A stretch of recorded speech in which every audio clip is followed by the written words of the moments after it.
Thank you, Mr. Speaker. Poverty is something you normally associate with people, families, who are heavily reliant on the state.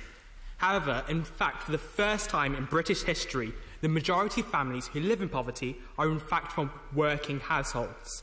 For the first time in generations, we are seeing a new class emerging, the working poor. 5.3 million workers are earning less than the living wage of £7.85 an hour. That is 22% of our country's entire workforce, only to live in poverty. The importance of the living wage isn't that it's not simply a £1.35 increase on the minimum wage, but it's the amount calculated at which people can maintain a basic standard of living. Since 2008, the cost of essential items has gone up by 28% alone, and in the same period, the minimum wage has only increased by a mere 14%.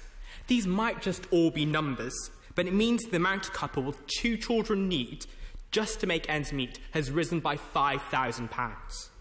The living wage reflects the changes in the cost of essential items, and it's much more about what it actually costs to live. Children and young people in these families are facing the brunt and punishment of the minimum wage. 3.6 million children today live in poverty. That's 1 in 4 children, and the majority of them live in households which work. Coupled with limited, if any, support from the government, are these young people getting the best start in life? They're having to live in families where it's a daily discussion on whether they can afford a hot meal that night or their child's school uniform. This is a reality, not only in Birmingham, but in every one of our 4 nations, from the cities to the countryside. We must stand up for the millions of young people being shortchanged by their employers because the law currently makes a baseless distinction on the grounds of age. A 16-year-old cashier gets exactly half the wage of someone 10 years older than them, but they do the same job. It shouldn't matter whether you're 16, 18 or 21. Merit and age should be the factor in differences of wages. The living wage of £7.85 nationally and £9.15 in London is equal for all, no matter if you have a disability, no matter of your gender, or no matter of your age.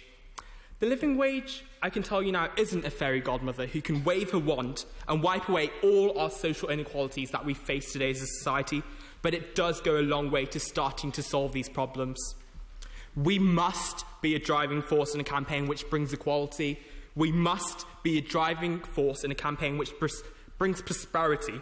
We must be a driving force in a campaign which brings hope to the millions. And we must be a driving force in changing the lives of millions of young people who we represent, who will never receive the best start in life unless we make a stand today and vote for the living wage. Thank you.